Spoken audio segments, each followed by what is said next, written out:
ഇങ്ങനെ അടച്ചുമൂടി വീട്ടിൽ തന്നെ ഇരിക്കാതെ ഇടയ്ക്കൊക്കെ ഒന്ന് പുറത്തോട്ട് ഇറങ്ങിക്കൂടെ? എന്റെ പൊന്നേ, നിന്നെ ഒന്ന് ഒറ്റയ്ക്ക് കിട്ടാൻ വേണ്ടി ഞാൻ എന്തുമാത്രം കൊതിക്കുകയാണെന്ന് അറിയാവോ? ആരാണ് നീ? മറ്റുള്ളവരോട് കളിക്കുന്ന പോലെ നീ എന്നോട് കളിച്ചാലുണ്ടല്ല, നീ വിവരം അറിയും. എന്തോ സ്ഥലം വിട്, പോ അല്ല നീ വിവരം അറിയും. ചെല്ല്. അതെ, ഞാൻ റോട്ടിലാണ് നിൽക്കണത്. എനിക്ക് ഇവിടെ നിൽക്കാൻ ആരുടെ അനുവാദം വേണ്ട കേട്ടാ. ആണാ? റോട്ടിൽ നിന്നോണ്ടല്ലേ മാനം മര്യാദ ജീവിക്കുന്ന പെണ്ണുങ്ങളെ കമന്റ് അടിക്കാൻ നിനക്ക് ആരാണ് അനുവാദം തന്നത്? ഒന്ന് വാ പെണ്ണുപിള്ളേ. പെണ്ണുപിള്ളയാ? ഞാൻ ആരാ നിനക്കറിയാടാ? നിങ്ങൾ ആരാ? എനിക്കെന്തോന്ന്? എനിക്ക് സൗകര്യമുള്ളതുപോലെ ഞാൻ ചെയ്യും. നിങ്ങൾക്ക് ചെയ്യാൻ പറ്റണമെങ്കിൽ നിങ്ങളും ചെയ്യും. അല്ല പിന്നെ നമ്മുടെ വീടിന്റെ വാതിക്കെ വന്നു നിന്ന് എന്റെ മുഖത്ത് നോക്കി അങ്ങനെയൊക്കെ പറഞ്ഞിട്ട് അവനൊരു പോക്ക് പോയി. ഞാൻ ഇച്ചാനോട് പറഞ്ഞ് അവനെ വിളിച്ച് 2 വർത്താനം പറയണമെന്ന് പറഞ്ഞപ്പോ പറയാണേ അതൊക്കെ പോട്ടെ, അതങ്ങ് വിട്ടേക്കാൻ. ആരായിരുന്നത്? ആരാന്ന് എനിക്കറിയാൻ പാലടി, പക്ഷെ അവന്റെ വണ്ടിയുടെ നമ്പർ ഞാൻ കുറിച്ച് വെച്ചിട്ടുണ്ട്. ചേച്ചി, ഇതങ്ങനെ വിട്ടാ പറ്റൂല. ചോദിച്ചേ പറ്റൂ. ഇന്നലെ അവൻ റോഡിൽ വന്നു, ഇനി അകത്ത് കയറി വന്നാലോ? ഒന്നാമത്തെ ചേച്ചി ഒറ്റയ്ക്കേ ഉള്ളൂ. ചേച്ചി ഇത് സാറിനോട് പറയും, ചോദിച്ചേ പറ്റൂന്ന്. അല്ലെങ്കിലും സ്വന്തം ഭാര്യയുടെ അടുത്ത് വേണ്ടാതിനെ പറഞ്ഞ ഏതെങ്കിലും ഭർത്താവ് ക്ഷമിക്കോ?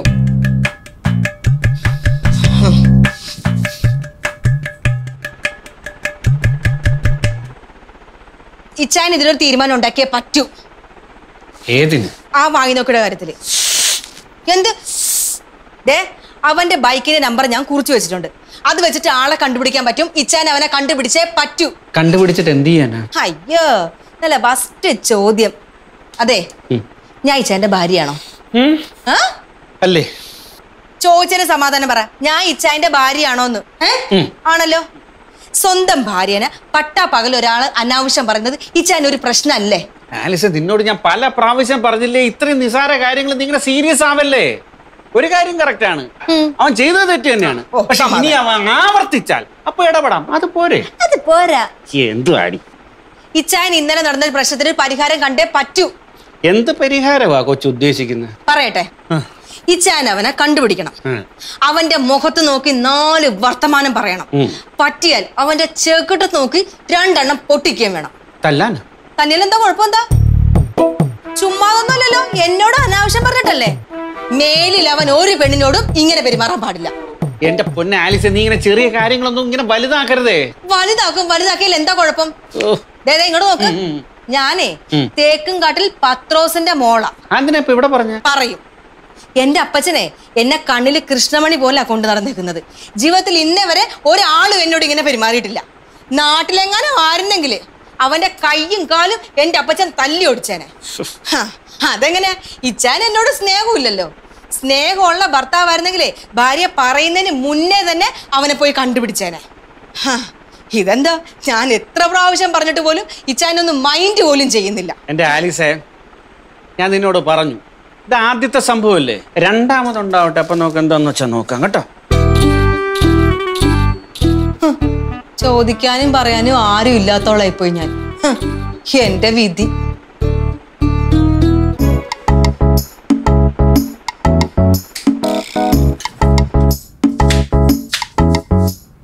എന്ത് പറഞ്ഞു ചേച്ചി? ഇപ്രാവശ്യം വിട്ടേക്ക്, അടുത്ത പ്രാവശ്യം ചോദിക്കാന്ന്. ആഹാ, അതെന്ത് ന്യായം? ചോദിക്കാനുണ്ടെങ്കിൽ ഇപ്പൊ ചോദിക്കാൻ പറയണം. നാളെ ഇവനൊക്കെ എന്താ ചെയ്യാൻ പോണെന്ന് ആർക്കറിയാം? അതൊക്കെ പറഞ്ഞ ഇച്ചാന് മനസ്സിലാവേണ്ട ചാരു. ചേച്ചി ഒരു കാര്യം ചെയ്യും, സാർ അറിയാതെ ഒരു പണി ഒപ്പിക്കും. എന്തു പണി? പവിത്രൻ ചേട്ടൻ്റെ അടുത്ത് പറയും, ചേട്ടനല്ലേ ഈ വീഡിയോ എടുത്തുന്നത്. അപ്പൊ നിങ്ങൾക്ക് ഒരു പ്രശ്നം വന്നാ സഹായിക്കേണ്ട കടമ ചേട്ടനുണ്ട്. പവിത്രൻ സഹായിക്കോ? സഹായിക്കണമല്ലോ. ചേച്ചി നിർബന്ധമായിട്ട് പറയണം. പിന്നെ ഒരു കാര്യം, അവനെ കിട്ടിക്കഴിഞ്ഞ 2 ഡയലോഗ് അടിച്ച് വിരട്ടിയാൽ മാത്രം പോരാ, അവന്റെ കരണക്കുട്ടിയെ അടിച്ച് പൊട്ടിക്കാൻ വേണോന്ന് പറയണം. ഇവറ്റൊക്കെ 2 കിട്ടിയാലേ പഠിക്കൂ. ഇതിപ്പോ ഞാൻ എന്നാ ചെയ്യണമെന്ന് ആലീസി പറയുന്നേ. ഞാൻ ഇത്രയും നേരം പറഞ്ഞിട്ട് പവിത്രന് മനസ്സിലാവുന്നില്ലേ? അവൻ ഇനി ഒരു പെണ്ണുങ്ങളോടും ഒരു വൃത്തികേടും കാണിക്കരുത്. അവനിട്ട് 2 എണ്ണം പൊട്ടിക്കണം. ആര്? ഞാനോ? എന്റെ പൊന്നെ ആലീസ, നിങ്ങൾ ഈ കാണുന്ന ഈ തണ്ടും തടി മാത്രമേ എനിക്കുള്ളൂ. എനിക്ക് ആളെ തല്ലാനൊക്കെ പേടിയാ. മാത്രമുള്ള എനിക്ക് അതിനുള്ള ധൈര്യമൊന്നുമില്ല. പവിത്രൻ തല്ലണോന്ന് ഞാൻ പിന്നെ പറഞ്ഞോ? വേറെ ആരെങ്കിലും വെച്ച് അവനിട്ട് 2 എണ്ണം കൊടുക്കണം. അതിന് എത്ര രൂപയായാലും ഒരു കുഴപ്പമില്ല, ഞാൻ തരും. അത് ശരി. അപ്പൊ കൊട്ടേഷൻ. നിങ്ങൾ എന്നാ പറഞ്ഞാ ഈ പറയുന്നത്? തല്ലുകൊള്ളുന്ന കൊണ്ട് കേസ് കൊടുക്കും. അവസാനം ഗുണ്ടാത്തല്ലിന്റെ പേര് ഞാൻ അകത്തു പോകും. ജാമ്യം പോലും കിട്ടത്തില്ല എന്റെ ആലീസായി. അപ്പൊ പവിത്രന് പറ്റൂല. നിങ്ങൾ ആണുങ്ങൾ ഇങ്ങനെ ആയതുകൊണ്ടാണ് ഈ അലവലാദികളൊക്കെ റോഡിൽ കൂടി ഇങ്ങനെ ഞെളിഞ്ഞ് നടക്കുന്നത്. ഇങ്ങനെയുള്ളവന്മാരെ പെണ്ണുങ്ങളോട് എന്ത് വൃത്തികേട് കാണിക്കുകയും ചെയ്യും, പറയുകയും ചെയ്യും. ആലീസ് ഈ പറയുന്ന കേട്ടിട്ട് എനിക്കിത് വലിയ ഗൗരവമുള്ള കേസായിട്ടൊന്നും എനിക്ക് തോന്നുന്നില്ല. അത് വിട്ടുകളാ പോ. ഇത് തന്നെ ഇച്ചായനും പറയുന്നത്, വിട്ടുകളയെന്ന്. പക്ഷെ ഈ പ്രശ്നം അങ്ങനെ വിട്ടുകളയാൻ ഈ ആലീസ് ഉദ്ദേശിച്ചിട്ടില്ല. നിങ്ങൾ ആരും എന്നെ സഹായിച്ചില്ലെങ്കിലും ഞാൻ ഇതുമായിട്ട് ഏതറ്റം വരെയും പോവും. പോലീസ് കേസാണെങ്കിലും എനിക്ക് കുഴപ്പമില്ല. അത് പറഞ്ഞപ്പോഴും ഞാനൊരു കാര്യം ഓർത്തേ, നമുക്ക് നേരെ പോലീസുകാരുമായിട്ടൊന്ന് ബന്ധപ്പെട്ടാലോ? സത്യപാല സാർ അപ്പുറത്തുണ്ട്, പുള്ളിയോട് സംസാരിച്ചാലോ? അയ്യോ, അങ്ങേരുടെ സഹായം വേണ്ടേ? അങ്ങേരുടെ സഹായമായിട്ട് അങ്ങോട്ട് ചെല്ലുമ്പോൾ ആ പെണ്ണുമ്പോൾ അത് കേട്ടിട്ട് അങ്ങ് ഞെളിഞ്ഞ് നടക്കാൻ തുടങ്ങും. പിന്നെ എന്തായിരിക്കും അറിയോ പറയുന്നത്, ഡോക്ടറുടെ ഭാര്യയ്ക്ക് ഒരു ആവശ്യം വന്നപ്പോൾ എന്റെ സത്യേട്ടനെ ഉണ്ടായിരുന്നുള്ളു. ഡോക്ടറാണെങ്കിലോ അത് കേൾക്കുമ്പോ സന്തോഷം കൊണ്ട് അങ്ങ് ഫ്ലാറ്റ് ആകും. ആ സഹായം നമുക്ക് വേണ്ടേ? അതൊന്നുമില്ല, ഇത് മെമ്പർ അറിയത്തില്ല, പോരെ? എങ്ങനെ മെമ്പർ അറിയാതെ ഈ കാര്യമൊക്കെ ഞാൻ അങ്ങ് സെറ്റ് ചെയ്തോളാം. എങ്ങനെയെന്ന്? അതൊക്കെ നിങ്ങൾ എനിക്ക് വിട്ടതാ. പക്ഷെ വേറൊരു കാര്യം ഞാൻ പറയാ, ഇച്ചിരി കാശിലുള്ള കാര്യമാ. എന്തിന്? ചുമ്മാ ആരെങ്കിലും പിടിച്ച് 2 ഇടി കൊടുക്കാൻ വേണ്ടി പോലീസുകാരോട് പറയാൻ പറ്റൂ? അവർക്ക് അതിൻ്റെതായിട്ടുള്ള ഗുണം വേണ്ടേ? നീ അതിന് അങ്ങേര് കൈക്കൂലി വാങ്ങിക്കത്തില്ലെന്നാണല്ലോ എല്ലാരും പറയുന്നത്. സാറ് കൈക്കൂലി മേടിക്കത്തില്ല, പക്ഷെ അവിടുത്തെ പോലീസുകാർ കൈക്കൂലി കൊടുക്കണ്ടേ? അവരല്ലേ ഈ പിടിക്കുകയൊക്കെ ചെയ്യുന്നത്, അവരല്ല, സാറല്ല ചെയ്യുന്നത്. കാശ് കൊടുക്കാം, അത് കേട്ടാ മതി. ഒരു 100 രൂപ കൊടുത്താ പോരെ? 100 രൂപ ഭയങ്കര കൂടുതലല്ലേ? പിന്നെ ഒരു ചായ കുടിക്കാനുള്ള കാശ് കൊടുത്ത പോലെ 12 രൂപ 50 പൈസ. എന്റെ ആലീസേ, പോലീസുകാരുമായിട്ടുള്ള കേസാ. 5000 രൂപ കുറഞ്ഞ ഒരു കേസും പിടിക്കുക.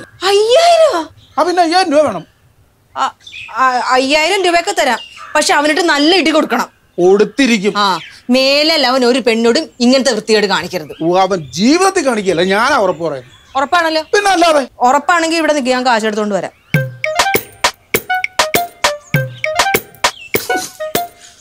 അങ്ങനെ 5000 രൂപ നൈസായിട്ടേക്ക് പോകുന്നു. ഇനി ആ സത്യപാലൻ സാറിനെ കൊണ്ട് ഇത് എങ്ങനെ സമ്മതിപ്പിക്കുന്നുള്ളത് ഞാൻ ആലോചിക്കുന്നത്. പവിത്ര, നീ വേറെ ആളെ നോക്ക്. ആ മൃഗത്തിന് ഞാൻ അറിഞ്ഞ് ഒരു സഹായവും ചെയ്യില്ല, ചെയ്യുന്ന പ്രശ്നവും ഇല്ല. സാറേ, ഞാൻ പറയുന്നത് അതൊന്ന് കേൾക്ക്. ഇത് ഡോക്ടറുടെ കേസല്ലല്ലോ, ഇത് ആലീസിന്റെ കേസല്ലേ? ഈ ആലീസ് എന്ന് പറയുന്ന ആ മൃഗത്തിന്റെ ഭാര്യ തന്നെയല്ലേ? ഇതിനെ രണ്ടും രണ്ടായിട്ട് വേണ്ടേ കാണാൻ? സത്യം പറഞ്ഞാൽ ഡോക്ടർ സമ്മതമില്ലാതാണ് ആലീസ് എന്നോട് ഈ കാര്യം എന്ന് പറഞ്ഞത്. ആലീസ് ഡോക്ടറോട് ഈ കാര്യം പറഞ്ഞപ്പോൾ ഡോക്ടർ പറയാ അതൊക്കെ പോട്ടെ, അതൊക്കെ ചീള് കേസല്ലേ എന്ന്. അല്ല പവിത്ര, ഞാനൊരു കാര്യം പറയാം. കാര്യം മൃഗം എൻ്റെ ശത്രുവാണ്, പക്ഷേ ഈ കാര്യത്തിൽ അയാൾ പറഞ്ഞല്ലേ ശരി. എവളാര് തമ്പുരാട്ടിയാ അതോ പൂലോക രമ്പയാ? അങ്ങനെയൊന്നും പറയല്ലേ സാറേ. അതെന്ന് പറഞ്ഞാൽ വലിയ സൗകര്യത്തിൽ ജനിച്ച കൊച്ചല്ലേ, അപ്പൊ അതിന്റെ അഹങ്കാരം അത് കാണിക്കും. പിന്നെ ഞാൻ ഈ കാര്യം ഏറ്റുകൊണ്ട് വന്നത് സാറിന് വേണ്ടിയിട്ടാണ്. സാറിന് നല്ലൊരു മൈലേജ് കിട്ടുന്ന കേസായത്. എനിക്കോ? അതായത് ഈ ഡോക്ടറിനോട് സാറിന് അത്ര രസക്കുറവല്ലേ? അങ്ങനെ വലിയ രസക്കുറവൊന്നുമില്ല, പക്ഷെ എനിക്ക് അവനെ ഇഷ്ടമല്ല. അപ്പോൾ അയാൾ അറിയാതെ അയാളുടെ ഭാര്യയെ കയ്യിലെടുക്കാൻ പറ്റിയ ഒരു അവസരമല്ലേ ഇത്? പാഴാക്കി കളയാൻ പാടുണ്ടോ? മുഖത്ത് നോക്കി തെണ്ടിത്തരം പറയരുത്. ഞാൻ അത്രക്കാരനല്ല. ആ മൃഗം കണ്ട പെണ്ണുങ്ങളെ പറയുന്നത് കൊഞ്ചയും കുഴയും ചെയ്ത് ഞാനും അങ്ങനെയാണെന്ന് വിചാരിച്ചാ നീ? സാർ ആ ടൈപ്പ് അല്ലെന്നുള്ള കാര്യം എനിക്കറിയാമല്ലേ. ഞാൻ ഉദ്ദേശിച്ചത് സാർ ഈ പ്രശ്നം പരിഹരിക്കുന്നതോടുകൂടി ആലീസിന് സാറിനോടുള്ള ബഹുമാനം കൂടിക്കൂടി വരും. പിന്നെ ആ ബഹുമാനം കൂടി ആണ്ടേ, ഞാൻ ആ റൂട്ടിലേക്കല്ല ഞാൻ പോയത്. അതായത് ഭാവിയിൽ ഡോക്ടറെ നീക്കങ്ങൾ സാറിന് അറിയാൻ പറ്റും. മേലിൽ അങ്ങനെ കൊണ്ട് ഒരു ശല്യവും ഉണ്ടാകത്തില്ല. അങ്ങനെ ഒരു ഐഡിയ എന്നെ മനസ്സിൽ തോന്നിയോണ്ടാണ് ഞാൻ ഓടി ഇങ്ങോട്ട് വന്നത്. പവിത്ര, നിനക്കറിയാലോ ഞാൻ ഇങ്ങനെയുള്ള കേസുകളൊന്നും ഏറ്റെടുക്കാറില്ലെന്ന്. മാത്രമല്ല, ഇതിപ്പോൾ ഒരു പെണ്ണിൻ്റെ വാക്ക് കേട്ട് ഞാൻ ഇതിനൊക്കെ ഇറങ്ങി തിരിച്ചാലേ അത് ശരിയാവില്ല. പെണ്ണിൻ്റെ വാക്ക് കേട്ടത് സാറല്ലല്ലോ, ഞാനല്ലേ. മാത്രമല്ല, ഈ കേസ് സാർ ഏറ്റെടുക്കുകയാണെന്നുണ്ടെങ്കിൽ എത്ര രൂപ വേണമെങ്കിലും കൈക്കൂലി തരാമെന്ന് ആലീസ് പറഞ്ഞേക്കുന്നു. പക്ഷെ ഞാൻ പറഞ്ഞു കേട്ടോ, സാറ് ഭൂലോക മാന്യനാ, കൈക്കൂലി ഒന്നും മേടിക്കില്ലെന്ന് ഞാൻ പറഞ്ഞു. എൻ്റെ സാറേ, ഇത് ഇത്ര മാത്രം ആലോചിക്കാൻ എന്നാ ഇരിക്കുന്നത്? സാറ് വിചാരിച്ചാൽ ഈ കേസ് പുഷ്പ പോലെ ചെയ്യാൻ പറ്റും.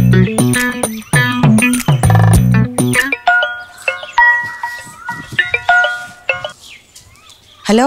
ആലീസേ, ഞാനായിരുന്നേ. എന്തായി? ഞാൻ എല്ലാ കാര്യം സെറ്റപ്പ് ആക്കിയിട്ടുണ്ട്. ഇനി മേലിൽ അവന്റെ ഒരു ശല്യവും കാണത്തില്ല. ഇന്ന് സത്യപാല സാർ അവനെ പൊക്കിയിരിക്കും, പോരെ? അല്ലല്ല, അവനെ പേടിപ്പിച്ച് വിട്ടാ പോരാ, 2 ഇടി എന്തായാലും കൊടുക്കണം. അത് പിന്നെ ഞാൻ പറയാതിരിക്കുവോ? ഇന്ന് സത്യപാലൻ സാർ അവന്റെ നാട്ടടിച്ച് വെള്ളമാക്കും, നോക്കിക്കോ. അത് മതി. എന്നോട് കളിച്ചാൽ എന്താ ഉണ്ടാവുന്നെന്ന് അവനൊന്ന് അറിയട്ടെ.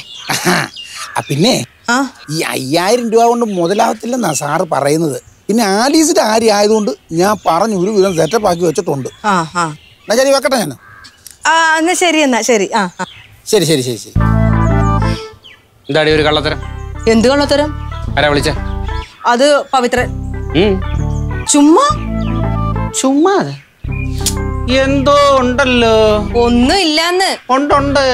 ഉണ്ടെങ്കിൽ തന്നെ എനിക്ക് ഇച്ചായനോട് പറയാൻ മനസ്സില്ല. സ്വന്തം ഭാര്യയ്ക്ക് ഒരു ആവശ്യം വന്നപ്പോ സഹായിക്കാത്ത ഭർത്താവിനെ ഭാര്യയെ ചോദ്യം ചെയ്യാൻ ഒരവകാശവും ഇല്ല. അതെ, എന്റെ കാര്യം നോക്കാൻ എനിക്കറിയാം. സാർ ഇല്ല സാർ, ഇന്ന് സബ്മിറ്റ് ചെയ്യാം സാർ. ഇല്ല ഇല്ല, ഇന്ന് വൈകുന്നേരത്തിനുള്ളിൽ തന്നെ എത്തിച്ചേരാം. Okay sir. Sir sir. ഇവനാണ് ആള്? അതെ സർ. എന്താണ് നിന്റെ പേര്? ഷാജി. ഷാജി. ഓ, നീയാണോ അലവിലാതി ഷാജി? അയ്യോ, അലവിലാതി ഷാജി അല്ല, ഞാൻ ഡീസന്റ് ഷാജിയാണ് സാർ. ജോലി വല്ലതും ഉണ്ടോ? ഇല്ല. അപ്പൊ അതുകൊണ്ടായിരിക്കും മാന്യമായിട്ട് ജീവിക്കുന്ന പെണ്ണുങ്ങളുടെ വീടിന്റെ മുമ്പിൽ പോയി നിന്നിട്ട് അസഭ്യം പറയുന്നത് അല്ലേ? അയ്യോ സാറേ, ഞാൻ ആരാ വീട്ടിൽ ചെന്ന് അസഭ്യം പറഞ്ഞിട്ടില്ല സാർ. നമ്മടത്തിലും കാണിച്ചിട്ട് പോലീസുകാരുടെ മുഖത്ത് കള്ളം പറയാം. ഇല്ല, ഞാൻ സത്യമാണ് പറഞ്ഞത് സാർ. അല്ലേ സർ. അവനെപ്പോഴുള്ള ഞരമ്പ് രോഗികളോട് പ്രയോഗിക്കുന്നില്ലേ, അതങ്ങ് പ്രയോഗിക്കും. എന്തോന്ന്? നിനക്ക് എന്താടാ വേണ്ടത്? നീ വീട്ടിലിരിക്കുന്ന സ്ത്രീകളെ അസഭ്യം പറയും അല്ലേ? നീ എന്താ പറഞ്ഞത്? വീട്ടിൽ അടച്ചു മൂടിയിരിക്കാതെ പുറത്തേക്ക് ഇറങ്ങി വരാൻ, നിന്നെ ഒറ്റയ്ക്ക് കിട്ടാൻ കാത്തിരിക്കുകയാണെന്ന് അല്ലേടാ? എന്നിട്ട് അത് ചോദിക്കാൻ ചെന്നപ്പോ നിന്റെ ഒരു ന്യായവും ഞാൻ റോഡിലാണത്രേന്ന്. ഇപ്പൊ ന്യായം പറയടാ, പറയടാ. അതിന് ഇപ്പൊ ഇത് റോഡല്ലല്ലോ, അല്ലെങ്കിൽ പോലീസ് സ്റ്റേഷനിൽ വന്ന് എന്നിട്ട് ന്യായം പറയേണ്ട കാര്യം എനിക്കില്ലല്ലോ. നിന്റെയൊക്കെ അസുഖം എന്താണെന്ന് എനിക്കറിയാം. ആണുങ്ങളെ തെറി പറഞ്ഞു കഴിഞ്ഞാൽ അവര് തിരിച്ചു പറയും, പെണ്ണുങ്ങളാവുമ്പോ അത് കേട്ടോണ്ട് നടക്കുമല്ലോ അല്ലേടാ? അതൊക്കെയാണ് നിന്റെയൊക്കെ ധൈര്യം.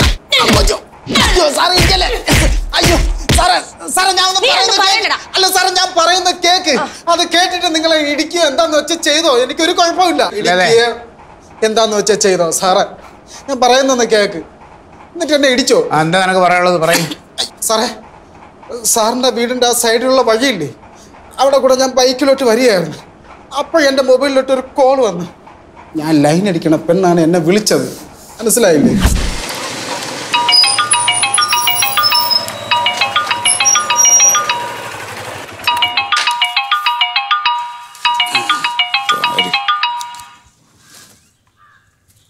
ആ ഹലോ,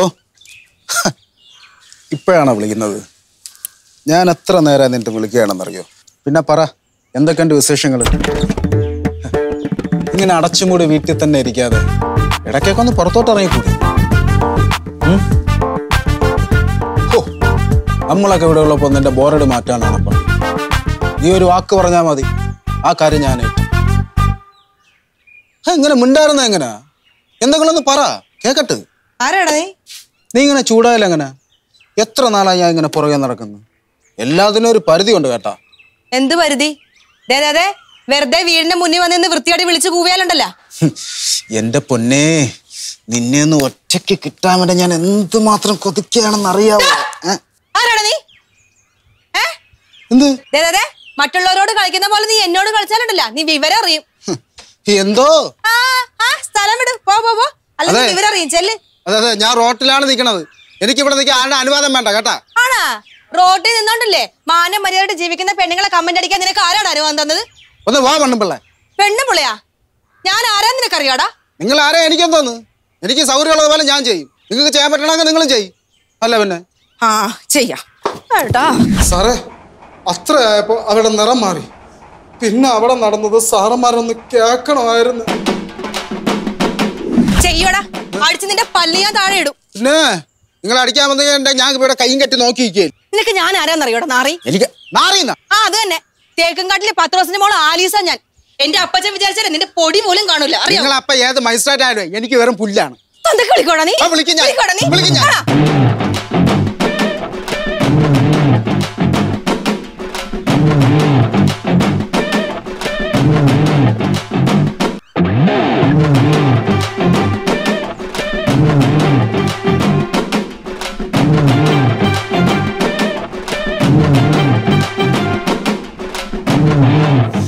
എൻ്റെ ജീവിതത്തിൽ ഞാൻ ഒരുപാട് തെറി കേട്ടിട്ടുണ്ട്. പക്ഷെ ഇതുപോലത്തെ പുളിച്ച തെറി എൻ്റെ ജീവിതത്തിൽ ഞാൻ ഇതുവരെ കേട്ടിട്ടില്ല സാറേ. അതും എന്തോന്ന് വെറൈറ്റി തെറികൾ. മര്യാദക്ക് നീ പോയില്ലെങ്കിലുണ്ടല്ലോ, ഇനി ഈ ഏരിയയിൽ എങ്ങനെ നിന്നെ കണ്ടിട്ടുണ്ടെങ്കിൽ നീ കണ്ടിട്ടുള്ള പെണ്ണുങ്ങളെ പോലെ അല്ലേട്ടെ ഞാൻ. പോടാ പോടാ കാണിച്ചു തരാന്ന. അവനെ അറിയത്തില്ല ഞാൻ ആരാണെന്ന്. ഷാജി പൊക്കോട്ടാ. പിന്നെ ഇനി ഫോൺ വിളിക്കുമ്പോഴൊക്കെ കുറച്ചുകൂടെ ഒന്ന് ശ്രദ്ധിക്കണം കേട്ടാ. വെറുതെ നമ്മളായിട്ട് എന്തിനാണ് ഒരു തെറ്റിദ്ധാരണ ഉണ്ടാക്കണത്? അതെ മുട്ടുകാല് കയറ്റുമ്പോഴും ഒന്ന് ശ്രദ്ധിക്കാൻ പറയണം മാഡത്തിനോട്. സോറിടാ. Thank you. ശരി, എന്നാ പോട്ടെ. ഓക്കെ.